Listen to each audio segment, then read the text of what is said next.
Hirugarren gaiarekin hasiko gara, munduko biztanleria. Gai horretan 4 multzo bereizten ditugu, bale? Biztanleria datuak, bigarrena kontzeptu demografikoak, hirugarrena migrazio mugimenduak eta migrazioa Espainian eta Euskal. Biztanleriaren datuak begira, ondo dago jakitea zer den demografia, zeri deitzen demografia, bale?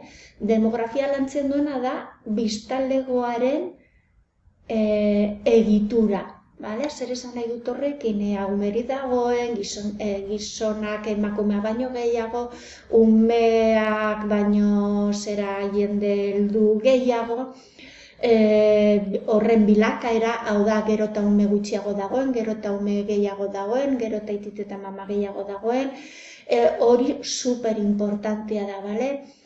Gobernuek askotan egiten dituzte prebisioiak horren arabera dira, badakitelako haurtzaindegi gehiago zabaldu behar dituzte, edo badakit horren arabera aitit eta mamentzako horiek etxe gehiago zabaldu behar dituzte. Beraz, demografia zientzia da, populazioaren egitura, bilakaera ikasten duena, bale? Zein da volumena?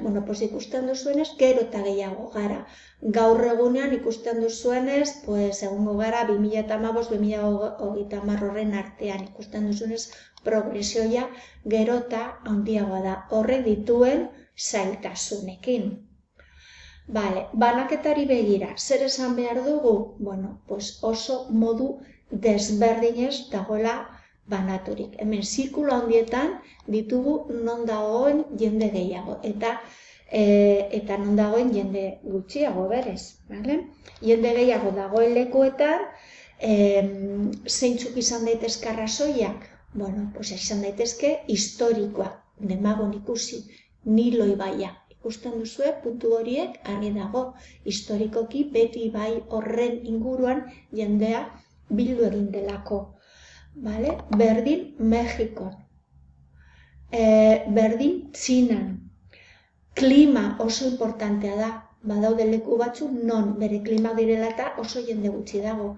Begiratu hemen, basamortotan, begiratu hotzpile egiten duen lekuetan, oso jende gutxi. Gero eta altuago, gero eta leku menditzu horien altueretan, gero eta jende gutxiago. Beraz, faktore klimatikoa, faktore historikoa, ekonomia bebai, begiratu estatu batuetan New York, Washington horren ekonomia, motor importante da jendea erakartzeko, berdin Europan, bere ekonomia dela eta erakartzen du jendea etortzen. Horren arabera bereizten dugu leku anekumeneak eta ekumeneak. Anekumenak izango dira bere baldintza direla eta jende gutxi dagoena. Basamortoa direlako, oianak direlako, hotzpila egiten dolako, leku altuak direlako, eta.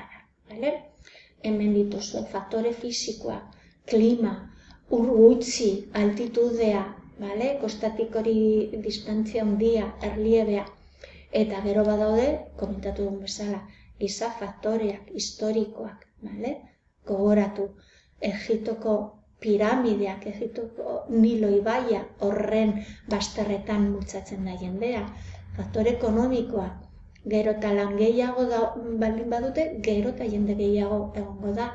Faktore politikoak, importantea, gerrak daudenean, adibidez hori da, motibo bat jendeak alde egiteko, ihes egiteko hortik.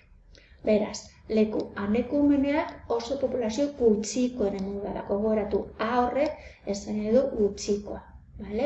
Orduan, Alaska, Groenlandia, Kanadako zati bat, Antartidan, basamortoetan, Amazonia, Sahara, eta gero daude ekumenak, oso eremu populatuak. Asiako kostaldean egokialdean, Europako mendebaldean, Estatu Batuetako iparekialdean, Gineako golkoan, Nigeraldean, hori dira ekumenak.